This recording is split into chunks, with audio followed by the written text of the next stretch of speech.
4 मार्च सुबह 4:45 पर वह समय था जब स्पेसएक्स ने इतिहास रच दिया। स्पेसएक्स का मोस्ट एम्बिशियस स्पेसक्राफ्ट स्टारशिप, जो कि मून, मार्स तथा वीनस जैसे प्लैनेटरी मिशंस के लिए डेवलप किया गया है, इसका तीसरा हाई एल्टीट्यूड टेस्ट सफल हो गया।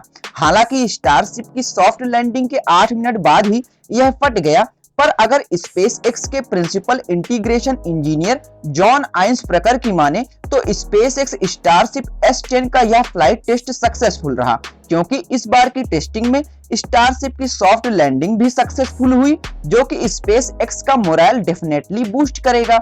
अगर एक्सपर्ट्स की माने तो यह एक सक्सेसफुल टेस्टिंग थी, क्योंकि स्टारशिप ने किसी स्पेसक्राफ्ट टेस्टिंग के सफल होने के हर क्राइटेरिया को कंप्लीट किया। जैसे स्टारशिप 12 किलोमीटर के हाई एल्टीट्यूड तक गया, फिर यह एक आइडियल हॉरिजॉन्टल कर्व से नीचे उतरा और मोस्ट इंपॉर्टेंट, इसने वर्टिकल लैंडिंग भी कंप्लीट किया।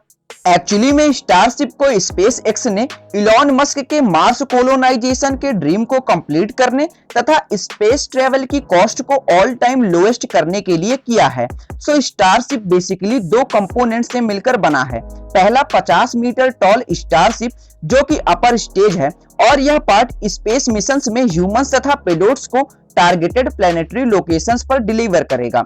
अगर स्पेसएक्स के क्लेम्स की माने तो यह अपर स्टेज में 100 एस्ट्रोनॉट्स तथा 100 टन पेलोड्स को लोड अनलोड किया जा सकता है। स्टारशिप का दूसरा स्टेज है सुपर हैवी, जो कि रॉकेट बूस्टर है, तथा यह अपर स्टेज स्टारशिप को थ्रस्ट प्रोवाइड करा के अर्थ ग्रेविटी से एस्केप करने में मदद करेगा तथा स्टारशिप को अर्थ ऑर्बिट में छोड़कर यह वापस जमीन पर अपने फिन्स का यूज करके, जो कि स्टील के बने हैं, उनका यूज करके यह लैंड कर जाएगा। दोनों स्टेजेस मतलब स्टारशिप तथा सुपर हैवी रॉकेट बूस्टर को मिलाकर इस स्पेसक्राफ्ट की टोटल लंबाई 120 मीटर होगी, जो कि इसे दुनिया का सबसे बड़ा स्पेसक्राफ्ट बना देती है।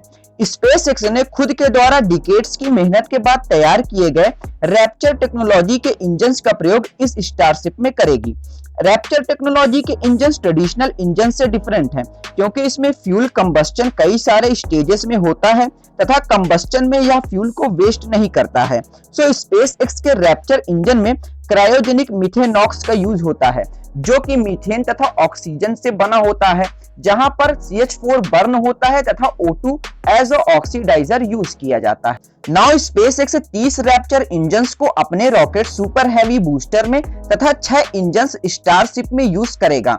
हालांकि इनिशियली स्टारशिप प्रोटोटाइप टेस्टिंग में सिर्फ सिंगल रैप्चर इंजन का यूज किया गया था, पर इसके फेल होने के बाद स्पेसएक्स ने SN8, SN9 और SN10 मॉडल्स में 3 रैप्चर इंजन्स का यूज किया।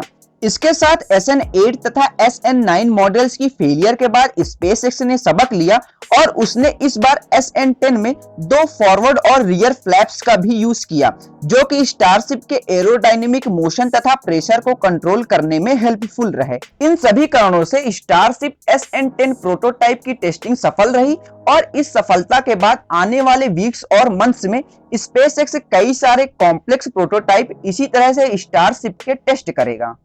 नाउ इलॉन मस्क का कहना है कि साल 2023 से स्टारशिप कंप्लीटली ऑपरेशनल होगा तथा हमें regularly moon and Mars missions देखने को मिलेंगे।